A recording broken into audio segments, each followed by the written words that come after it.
So you've got your props list. Now what?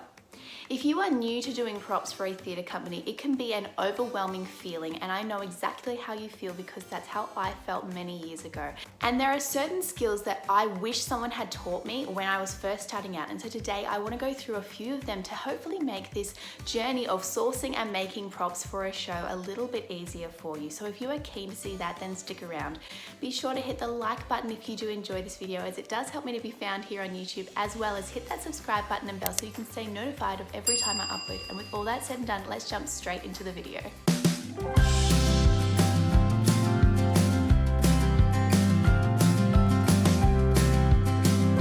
This video is going to be divided into two halves. The first half is going to be me talking mostly about your props list and what questions to ask, where you can think about sourcing things. And then in the second half of this video, we're going to go through my actual props list, which I have for Priscilla Queen in the Desert, which is a production coming up soon for me. And we're going to go through the props in that list, where I would shop for them, and details about that. So it's a really good breakdown of my process and how I actually get started and how to get a front foot on the whole props collecting thing. So get yourself a tea and let's get started. So when you get given a props list, either from a director or a stage manager or whoever presents it to you, one of the first things that I like to do is book in a meeting to meet with either the stage manager or director to just discuss the content and if there's any terminology that you're uncertain of. Now, this is different for each theatre company. One of the theatre companies I work with, I work more closely with the stage manager than I do with the director, because the director gives their notes about props to the stage manager, to who talks to me. And then with another company, I talk directly to the director. So it really depends on how your theatre company works in that respect, but you do need to have a meeting with someone who has an artistic perspective, who at least understands what's going on, and who can clarify some questions for you. For example, it may say that a character needs a case. Now, that is a very broad term, and one person may say, oh, I call that a case. But for me, I would look at that and go, do you mean a briefcase? Do you mean a suitcase? It's just important to clarify those sorts of things and ask a lot of questions. So when they say glasses, my first question is always like, okay, do you want glass glasses? Do you want plastic glasses? Do you need wine glasses? Do you need tumblers? Like, what sort of thing are you looking for? And that's really what you're asking. You're asking things from an artistic perspective. For me personally, if someone says glasses, I automatically think drinking glasses, but someone may be thinking normal eyeglasses. So it's really important, as I said, to clarify these things. You need to ask the question of, does it need to have liquids in it? Okay, great. What liquid is meant to be in it?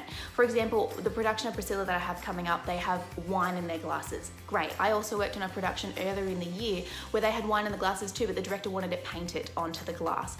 And then I had a production recently where we put gelatin into glasses. So it really depends on the look that they're going for. Sometimes you get artistic license to do whatever you want, which is really great. But in the first instance, the first thing that you want to do is go through the list prop by prop by prop.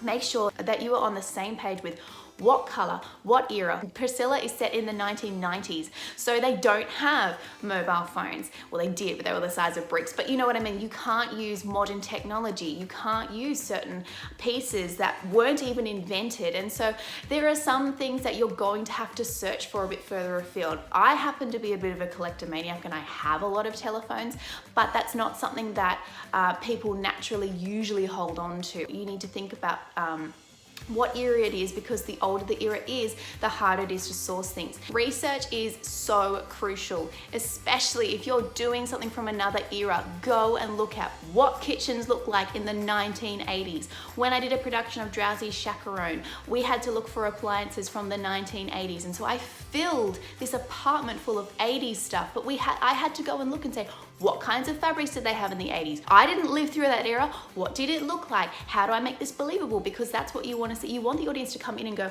oh, we're not in this era. If it looks the same, they're not going to know that. And so what you do with props and set dressing really affects the story and how the audience perceives that performance and the believability of it. So your research stage is super important. You might also need to talk to costuming, because if there's character specific props, you need to know what the look is for that specific character, for the props to match them.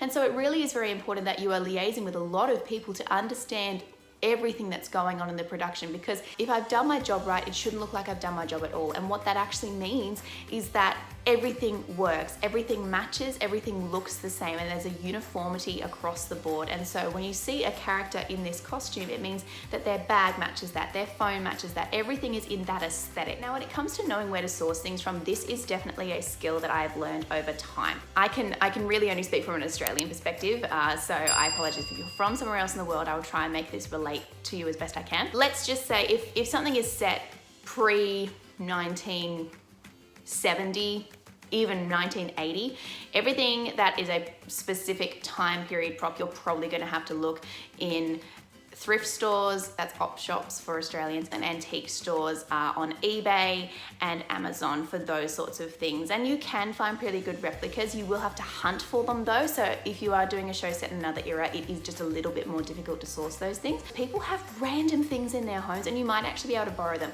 but just a little tip, don't borrow something from someone if they may not get it back, because it may break. I'm just saying, nothing is actor proof. I'm just putting it out there. But in terms of if you're looking at a more modern show or something that is a little more generic, you can look, if you're in Australia, in Kmart, you can look in Hot Dollar. And so if you're in the States, that would be places like Walmart, Dollar Tree, and all of those things. If you're in Australia, don't discard Bunnings Warehouse. My first port of call whenever I have to look for something random as anything, look in Kmart. Does Bunnings have it? Then you can start going further afield to more obscure places, but especially if you're on a budget, look at cheaper options first. If you are enjoying this video, be sure to give it a big thumbs up, as well as hit that subscribe button and bell so you don't miss a single one of my uploads. Okay, so now we're going to go through the props list which I have for Priscilla, and we're going to work it out together. So one of the first things on the list is bags with handles. Now, that's pretty ambiguous. Usually I would assume that that means like a suitcase or something like that with an actual handle to hold on. And so that's just something that I would want to clarify. Like, are you looking for a suitcase with that? And then there was a note next to it that said they needed to be painted, which means that if you're going to be painting them, that affects the material that you're going to be using, because if you want to use a fabric paint, great. But if you're just wanting to spray paint them, that's fine. But spray paint can't go onto every sort of fabric, and so you might be looking at something that's a bit more of a hard suitcase. So just those sorts of things that to be a little bit wary of. Next thing, photo of Benji. Now, if you don't know the story of Priscilla, Benji is a child, but if you don't know a character's name, because you may have come into the show later than everyone else and you may not be familiar with the show, you need to go, okay, who is Benji? Is Benji a dog? Is Benji a cat? Oh, Benji's the son. Okay, so that the easiest thing that I like to do is just have a picture of the actual cast member. Okay, and then another one, money. This show is set in Australia, so you need Australian money. It was set in the 1990s, so it's not like we're trying to source older money, but a question that I did ask is like, well, do you want notes? Or do you want coins? What kind of money do you want? And there are some things when you're doing theatre shows that you just can't source and you will have to make yourself. And sometimes for budget reasons. When I worked on a production of Mary Poppins, we needed 40 parasols, 40 white parasols, and the quality that we wanted, we just weren't finding for our price range. So I ended up making them myself, and that was really great, and it was cheaper than it would have been to buy them. But it's just sometimes in this area, you can't just buy things, you have to make them yourself. And in this instance, for a fake cake, if you've watched any of my other videos on my channel, you will know I love making fake cakes and fake food. So if you do want to see any of my videos on fake food, you can check out this playlist. Okay, and then there was also a fake cake as well. And so for that, that's usually something that I would make. It needed to be eaten in this scene. And so I said, why don't you do one with a removable insert so you can eat out of the fake cake, and the director really liked that. So, and if you are keen to see that, I actually made that in my last video, so go and check that one out. Often the props person has to do set dressing as well, and for Priscilla there is a massive bus that gets filled with stuff and gets completely dressed, which is fantastic.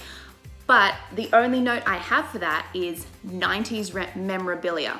So that is very generic. So this is where it actually comes into play, that you should know what your characters liked, and then you can actually shop for those sorts of things. And even the 90s, even though I lived through the 90s, I have girl stuff from the 90s. And yes, I know that these are drag queens.